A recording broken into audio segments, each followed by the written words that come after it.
Good day. So today we're going to talk about this idea of imperialism. We're going to look at what it looks like in the United States. Today is just our super basic overview. I'm not going to go into a whole lot of detail yet. I'm going to do that in a couple lessons in the future. Today I really just want to define it and give some background as to why it's happening. And then later we can look at what specifically is happening. So this era of imperialism for our purposes is going to be 1880 to like 1910, just before World War One. You may be thinking, wait, but Dawson, that's when the whole industrialization thing is happening. Yep, it is, right? Post-Civil War, post-Reconstruction, a lot is going on in the United States. It's a hot mess of people coming, of businesses starting, of America taking places over, of our economy booming, of our military growing, also a lot of people dying, and it's just this, it's a lot, okay?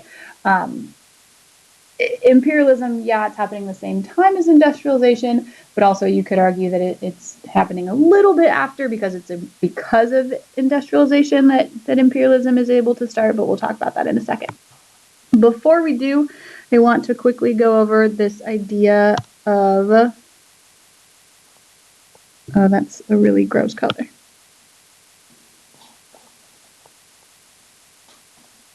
Colonialism.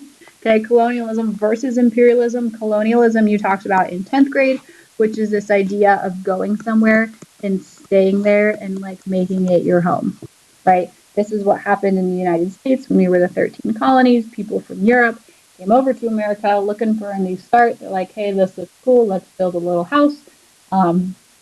Let's hope we don't die of cholera. And we'll stay here and we'll live. Imperialism is a little bit different because it's a lot more based on power. Colonialism can have a more like power aspect to it, but imperialism much more is power and not this idea of staying, but this idea of like taking something from the place that you just moved or that you just took over and using it for your benefit. Okay, so colonialism, you stay. Imperialism, you go and you just take something from that land. So, to start, okay, our definition of imperialism is the policy in which stronger nations extend their economic, political, and military control over weaker territories. Okay, so first, this idea of a policy. A policy is a rule, it's a system, it's an order. Okay, imperialism we often think of as just like a free-for-all. It's not. There are technically some laws and some rules about where you can go, when you can go, how often you can go, what you can take. There's a rule and there is a policy to it. If you ever take an international business class, they will probably go into a lot more detail on that. But I am not an international business teacher. So, a policy, a system, a rule in which a stronger nation extends economic, political, and military control. I'm going to come back to this idea of stronger, and we're going to go over what our three different reasons are. So first is economic. Our money, okay? Our way in which we make money, our way in which we spend money, okay? The more places that share your type of money and your like form of economy, the stronger you will be, right? This is why all of the like capitalist countries get together in our BFFs and all of the socialist countries get together in our BFFs, because you like to hang out with people who have similar mindsets as you do. So the more people that, for the United States' sake, the more people that believe that democracy is the way to go, the more like economic best friends we're going to have. So that's economic. Secondly, political. Okay, our government, our laws, you can kind of say like our society or the way that our society is structured. Okay, again, same with economic. The more people that have the same, did I say democracy over here? This is capitalist. This is democracy. The people that have the same sort of philosophical thought process as we do, we're going to get along with. And if you don't necessarily agree with us right now, well, because we're stronger, after it, you probably will. And then lastly is military control. For our purposes right now, we're just going to talk about naval control. It's 1880. We don't have an Air Force yet. So really just the Navy and having more, using our Navy, building our Navy, having more naval bases around the world. So, right, we want to spread our money, spread our government, spread our Navy. Those are the three reasons why countries are imperializing. So this idea of stronger versus weaker nations. Imperialism is about the country that has more power taking over the country that has less power. Imperialism is not about a bigger country taking over a weaker or a smaller country. Imperialism is about a more powerful country taking over a country with less power. The size of the country does not determine the power of the country. Okay, if we look at England, England is an itty bitty baby country. But England, because they are a very powerful country, a very advanced economically and industrialized country, they are able to take over most of Asia, most of Africa, and most of the Americas. Little tiny baby England, because they're a stronger country. They have a functioning, stable economy. They have a functioning, stable government, and they have the world's best Navy. Not anymore, but they did. Okay, so they're able to go over and go to all of these little baby countries that don't have that power yet and use their power to take over. So imperialism, stronger country, taking over a weaker country for economic, political, and military control. Okay, so a couple reasons why the United States is imperializing in this post-industrial world. Really, we're hungry. Okay, we want to have more power, we want to have more places, we want to have more people, and we want to just kind of like see what we can do, right? It's 1880, we just finished the Civil War, we're done with Reconstruction, immigration is on the rise, everybody's coming, we have all these cool factories, and we're like, great, we're super awesome, we're killing it. What are we going to do next?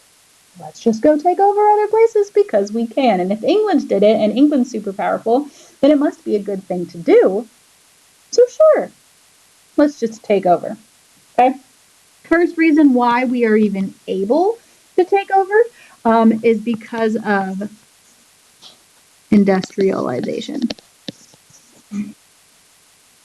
Okay, industrialization, right? Factories, we're building things, we're creating things.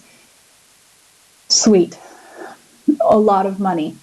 The other thing that industrialization uses a lot of is natural resources. And we as the United States, we don't have a whole lot of natural resources. Like, yeah, we can grow cotton. Yeah, we have oil, but we don't use any of it. Yeah, I guess we have coal, but like, it takes a lot of time and effort to grow that. And we're not that big of a country. So we don't have a whole lot of room to be using all these natural resources. And the thing about natural resources is that when they're gone, they're gone. They don't, like, that's it.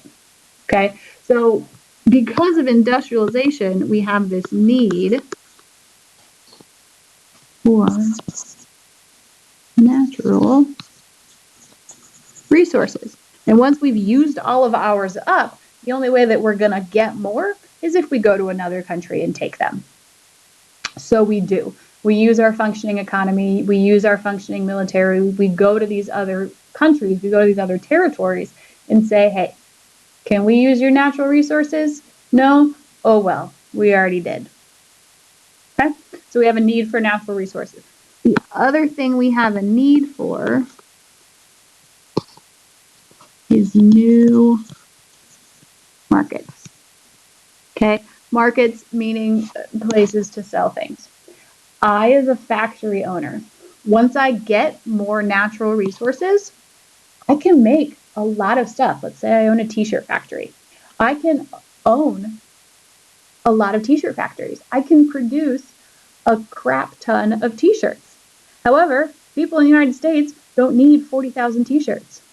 But I, as the factory owner, can produce that many. So I don't want to stop producing because then I take a pay cut. And I want to do that because I'm a business owner, right? I'm a robber baron. I'm a titan of industry. I want to make more money. So I now need to find some other place to buy my product. I need to market it to someone else. I need to go to some other country and say, hey, look, we have these cool American-made t-shirts. You want one? They're awesome. Thanks for buying them. Okay. So we have to expand our economic power so that we can start selling all of our finished products. The ironic thing about this is that usually the country that we took the natural resources from is then the country that we're making the new market. So we're like, hey, we're going to take your natural resources. Also, now you're going to buy our t-shirt. Okay, thanks. Okay. Second reason is this idea of more naval bases. Right, we're hungry to expand our military power because the stronger the military, you are perceived as a more powerful country. And because we've industrialized, we've changed the way that our Navy functions.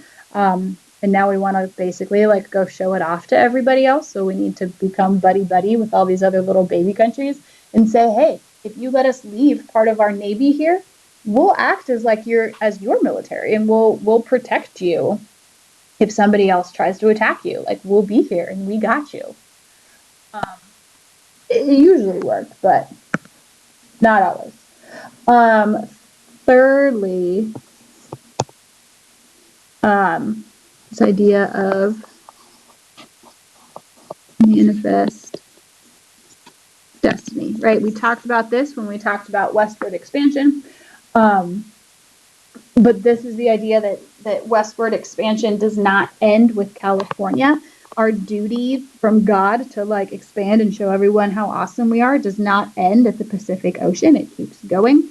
There's a poem called White Man's Burden by Rudyard Kipling that goes through how this is our duty. It is our burden. It is our job to go through and to civilize people. Civilize people. Okay. We have the blessing of being super awesome and super amazing. Therefore, it's our job to go tell everybody else how they can also be super awesome and amazing, because why would you not want to?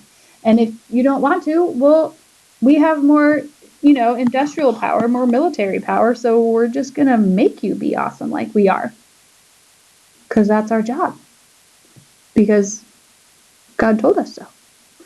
So this idea that we're going to continue expanding beyond just our borders, right? We're going to go somewhere else to show how super awesome we are. Okay, so there are reasons why we are starting to imperialize.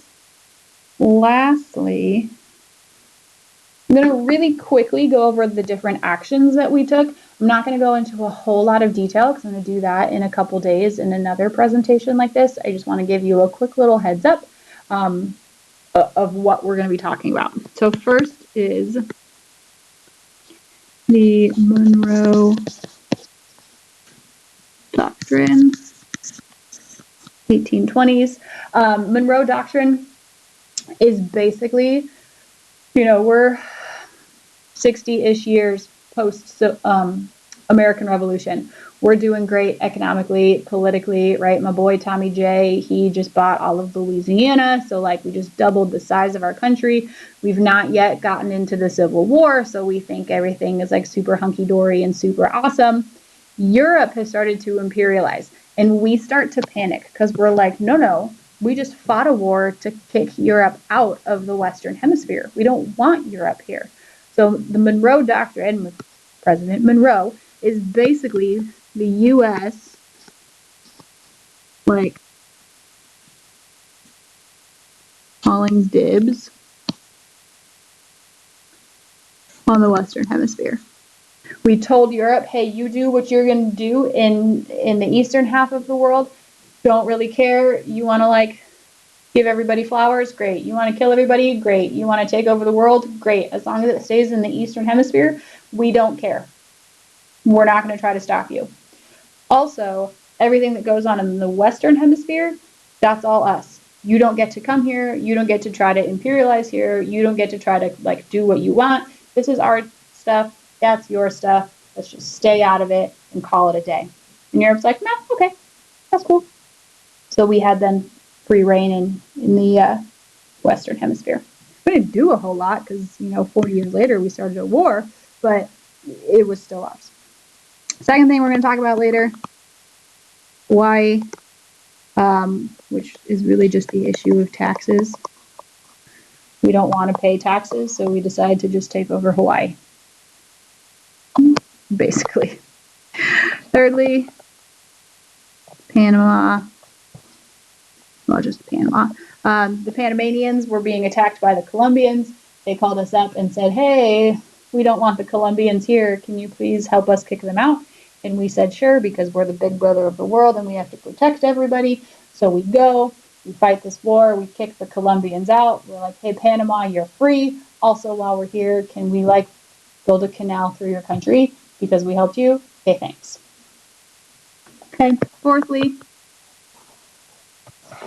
China, this thing called the open door policy. We basically forced China to trade with us. We started a lot of drug addictions. We gave them opium and they gave us spices, and we're like, that's a fair trade.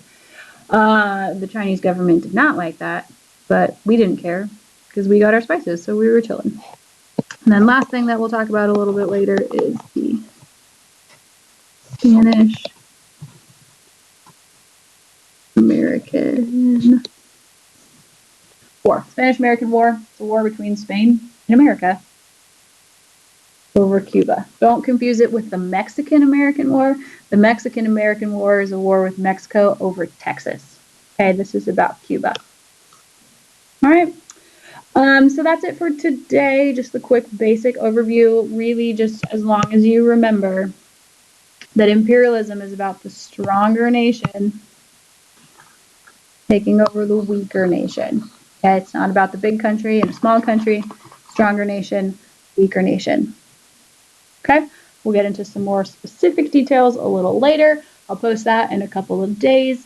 If you have any questions, we can talk about it in our next Zoom meeting, and we will go from there.